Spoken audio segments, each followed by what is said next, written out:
साथियों नमस्कार।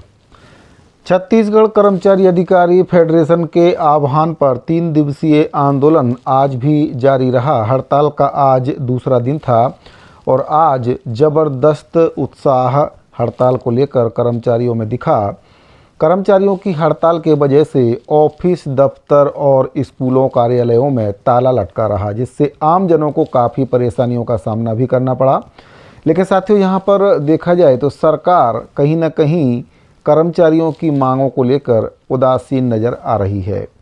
साथियों, पहले सरकार बोलती है कि कर्मचारियों को हड़ताल नहीं करना चाहिए, कोई भी मांग अगर है तो उसके लिए कर्मचारियों को संवाद सरकार से करना चाहिए। लेकिन यहाँ पर उल्टा ही होता हुआ नज़र आ रहा है।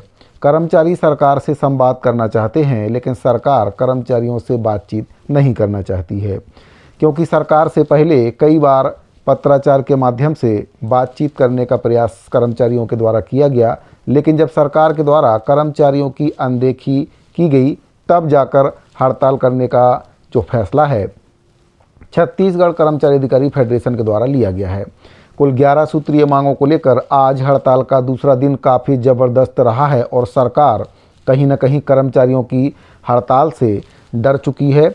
और देखा जाए तो पूरे प्रदेश में सरगुजा से लेकर बस्तर तक सभी कार्यालयों में काम ठप हो गया है। आपको बताना चाहूँगा कि आज की जो हड़ताल है सभी संभागों में की गई है और कर्मचारियों के द्वारा बढ़ चढ़कर इसमें हिस्सा लिया गया है। फेडरेशन की प्रमुख मांगों में केंद्र सरकार के समान कर्मचारी और पेंशनरों को देय तिथि से महंगाई भत्ता सहित कुल 11 सूत्रीय मांगों को शामिल किया गया है। आपको बताना चाहूँगा कि बिलासपुर संभाग में संभाग प्रभारी GR चंद्रा और रोहित तिवारी के मार्गदर्शन में जिला संयोजक डॉक्टर BP सोनी के नेतृत्व में हुए आंदोलन में कर्मचारियों ने सड़क पर उतरकर प्रदर्शन किया। जांजगीर चांपा, कोरबा, मुंगेली, गोरेला, पेंड्रा, मरवाही, रायगढ़ और सारंगढ़, बिलाईगढ़ जिलों में भी जिला संयोजकों, जिसमें विश्वनाथ परिहार, KR डहरिया, JS ध्रुव, डॉक्टर संजय शर्मा, आशीष रंगारी और फकीरा यादव के नेतृत्व में उग्र आंदोलन किया गया और बड़ी संख्या में कर्मचारियों और शिक्षकों ने अवकाश लेकर इसको सफल भी बनाया है। बात करें बस्तर संभाग की, तो बस्तर संभाग में संभाग प्रभारी कैलाश चौहान और टार्जन गुप्ता के मार्गदर्शन में जिला संयोजक गजेंद्र श्रीवास्तव के नेतृत्व में जगदलपुर में जबरदस्त उत्साह के साथ आंदोलन किया गया। कांकेर, कोंडागांव, नारायणपुर, बीजापुर, दंतेवाड़ा और सुकमा जिलों में भी जिला संयोजकों, जिसमें प्रमोद तिवारी, शिवराज सिंह ठाकुर, डॉक्टर दीपेश रावते, KD राव, अरविंद यादव और विनायक साहू के नेतृत्व में रैली और धरने का आयोजन किया गया है। तो साथियों, कर्मचारी हड़ताल नहीं करना चाहते हैं, लेकिन सरकार ने मजबूर कर दिया है। महंगाई भत्ता जैसी आम मांग को लेकर भी अब कर्मचारियों को हड़ताल करना पड़ रहा है। DA कर्मचारियों का हक होता है, जिसको सरकार समय समय पर बढ़ाते रहती है।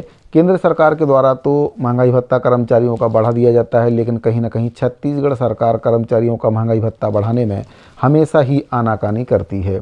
यही वजह है कि अब कर्मचारियों के द्वारा हड़ताल का रुख किया गया है। महंगाई भत्ता ही एक सूत्रीय मांग नहीं है, कुल 11 सूत्रीय मांगें मांग पत्र में शामिल हैं और इसमें एक बहुत ही महत्वपूर्ण मांग अनियमित संविदा और दैनिक वेतनभोगी कर्मचारियों को लेकर भी शामिल की गई है। नियमितीकरण और स्थायीकरण के लिए ठोस रणनीति बनाकर कर्मचारियों का नियमितीकरण और स्थायीकरण करने की मांग कही गई है। इसके साथ ही जो ग्राम पंचायतों में सचिव हैं, उनका शासकीयकरण करने की मांग भी इसमें शामिल की गई है। ये मांग भाजपा सरकार के घोषणा पत्र में भी शामिल है। इसके बावजूद भी सरकार के द्वारा अभी तक ग्राम पंचायतों के सचिवों का शासकीयकरण नहीं किया गया है। तो साथियों, देखने वाली बात यह है कि जो सरकार के द्वारा घोषणा पत्र में वादे किए गए थे, जब उसको ही सरकार पूरा नहीं कर पा रही है, तो जो वादे सरकार ने नहीं किए हैं उनको सरकार कैसे पूरा कर पाएगी? ये सबसे बड़ी बात यहाँ पर निकल कर सामने आ रही है। और अगर सरकार का यही रुख रहा तो फिर आगे चलकर ये आंदोलन अनिश्चितकालीन भी हो सकता है। तो साथियों, अगर आप भी एक कर्मचारी हैं तो अपनी राय को कमेंट बॉक्स में ज़रूर बताइए कि सरकार के इस उदासीन रवैये से आपको क्या लगता है कि आगे चल के सरकार कर्मचारियों की मांगों को पूरा करेगी? जो वादे घोषणा पत्र में सरकार ने किए हैं, क्या उनको पूरा सरकार करेगी, या फिर जो पूर्ववर्ती सरकार है उसके तरह कांग्रेस सरकार की तरह भाजपा सरकार भी पूरे 5 साल तक कर्मचारियों को केवल और केवल आश्वासन देने का काम करेगी। साथियों, जानकारी अगर आपको पसंद आई हो तो इस वीडियो को लाइक कर अपने दूसरे साथियों को भी इस जानकारी को ज़्यादा से ज़्यादा शेयर करें। इस वीडियो फिलहाल इतना ही, मिलते हैं अगले वीडियो में। अभी के लिए दीजिए इजाज़त, धन्यवाद।